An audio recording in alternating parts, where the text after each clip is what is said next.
আমরা মেয়েরা সকলেই কিন্তু একটু সাজতে ভালোবাসি, কিন্তু সময়ের অভাবে বাইরে যখন কোথাও যাই নিজের মেকআপটুকুও করার সময় পায় না। সেই কারণে আজকে শুধু আপনাদের জন্য খুব তাড়াতাড়ি এবং খুব সামান্য মেকআপ কিট দিয়ে মেকআপ ভিডিও নিয়ে চলে এসেছি। Hello friends, welcome to our channel wake up to makeup. আমি বৃষ্টি, আশা করি সকলে ভালো আছেন, সুস্থ আছেন। যারা আমার চ্যানেলে আজকে প্রথমবার ভিজিট করছেন তাদের সকলকেই আমার চ্যানেলে ওয়েলকাম। যদি এই চ্যানেলটা এখনও সাবস্ক্রাইব না করে থাকেন তাহলে অবশ্যই আমার চ্যানেলটা সাবস্ক্রাইব করে দিন। তাহলে আর দেরি না করে চলুন দেখে নিই কীভাবে আমরা এই মেকআপটা স্টেপ বাই স্টেপ করছি। প্রথমে ফেসটা ক্লিন করে নিয়ে আমি এখানে CC cream, Lakme CC cream ভালো করে ডট ডট করে ফেসে লাগিয়ে নিচ্ছি।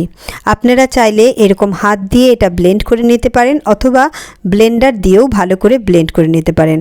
এইখানে আপনারা যদি ল্যাকমি সিসি ক্রিম না থাকে তাহলে বিবি ক্রিম অথবা ফাউন্ডেশন যে কোনো কিছু এইভাবে গোটা ফেসে গলাতে ভালো করে লাগিয়ে নেবেন এবং ভালো করে কিন্তু ব্লেন্ড করে নিতে হবে। তারপরে নেক্সটে আমি আইব্রোটা ভালো করে নেব। আমি এখানে একটা ল্যাকমির আইব্রো পেন্সিল নিয়ে ভালো করে আইব্রোটা সেট করে নিচ্ছি। যাদের আইব্রো খুব পাতলা তারা আমার চ্যানেলে উপরে আই বাটনে ক্লিক করে কিভাবে আইব্রো মোটা করবে সেই ভিডিও কিন্তু দেওয়া আছে, আপনারা আই বাটনে ক্লিক করে সেই ভিডিওটা দেখতে পারেন। তারপরে একটা আইশ্যাডো প্যালেট থেকে আমি রেড কালারটা দেখুন আমি কিন্তু ফিঙ্গার দিয়েই লাগাচ্ছি, আপনারা চাইলে ব্রাশ দিয়েও লাগাতে পারেন। আইশ্যাডো যখন ইউজ করবেন মনে রাখবেন সবসময় যেন আইশ্যাডো কালারটা ভালো করে আপনাদের যে আইলিডটা আছে সেইটাতে যেন মিশে যায়। সে আপনি হাত দিয়েও ভালো করে ব্লেন্ড করে দিতে পারেন অথবা এই ধরনের ব্রাশ দিয়েও কিন্তু ভালো করে ব্লেন্ড করে দিতে পারেন, তাহলেই কিন্তু আইশ্যাডোটা খুব সুন্দর হয়।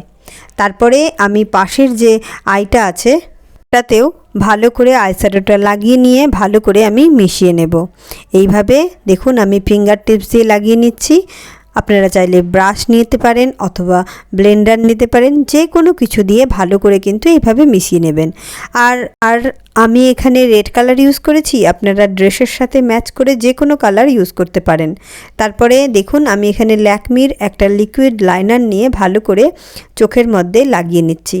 আপনারা চাইলে এইখানে ফলস যে আইল্যাশ থাকে সেটাও ইউজ করতে পারেন অথবা মাস্কারা ইউজ করতে পারেন, যেটা খুশি সেটাই ইউজ করতে পারেন, কিন্তু আমি এখানে ফলস আইল্যাশ লাগাইনি, আমি হালকা করে শুধুমাত্র মাস্কারা ইউজ করেছি। যখন মেকআপ করবেন তখন হালকা করে আইলাইনারটা ইউজ করবেন, কিন্তু কোনো বিয়েবাড়ি বা অনুষ্ঠান বাড়ি বা রাত্রেবেলা আপনারা যদি আই মেকআপ করেন তাহলে একটু ডিপ করে লাইনারটা লাগালে খুব সুন্দর লাগে। অনেকে লিকুইড লাইনার এইভাবে লাগাতে পারে না, তারা কিন্তু এখন অনেক ধরনের লাইনার পেন্সিল পাওয়া যায়, সেই পেন্সিলগুলোও ইউজ করতে পারেন। দেখুন আমি নিচে কিন্তু কাজল ইউজ করছি না, এখানে লাইনারটা দিয়েই হালকা করে আমি শুধু কাজলের মতো দিয়ে দিচ্ছি। তাহলে কি হয়, কাজলটা সারা দিন স্ম্যাচ হবে না আর খুব সুন্দর লাগবে আর চোখটা খুব অ্যাট্রাকটিভ লাগবে। লাইনারটা দিয়ে দেখুন চোখের কোণটা আমি খুব সুন্দর করে নিচ্ছি।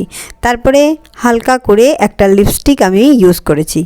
দেখুন আপনারা চাইলে চুলটাকে ভালো করে খোপা করে নিতে পারেন অথবা আপনারা ছেড়েও রাখতে পারেন। আমার চ্যানেলে হেয়ার স্টাইল অনেক ভিডিও আপলোড করা আছে, আপনারা যে ধরনের খোপা করতে চাইবেন উপরে আই বাটনে ক্লিক করে সেই ধরনের খোপা কিন্তু করে নিলে খুব সুন্দর লাগবে। আর ভিডিওটা যদি ভালো লাগছে একটা লাইক করুন, ভিডিওটা আপনার ফ্রেন্ড আপনার ফ্যামিলিদের সাথে শেয়ার করতেই পারেন। আর কোনো কোয়ারি থাকলে আমার কমেন্ট বক্সে কমেন্ট করতে একদম ভুলবেন না। এখানে দেখুন আমি সেই ধরনের কোনো মেকআপ কিট ইউজ করিনি, শুধুমাত্র Lakme CC cream, liner, lipstick আর শুধুমাত্র আইশ্যাডো ইউজ করেছি। তাতেই দেখুন কত সুন্দর এবং কত অ্যাট্রাকটিভ লুক লাগছে। আপনারা এইভাবে খুব সামান্য মেকআপ কিট দিয়ে যদি মেকআপ করে নেন তাহলে খুব সুন্দর এবং অ্যাট্রাকটিভ একটা লুক আসবে। তাহলে আজকের ভিডিওটা এই পর্যন্তই। আবার একটা নতুন ভিডিও নিয়ে আপনাদের সামনে আমি চলে আসব। আমার ভিডিওটা ফুল ওয়াচ করার জন্য আপনাদেরকে অসংখ্য ধন্যবাদ।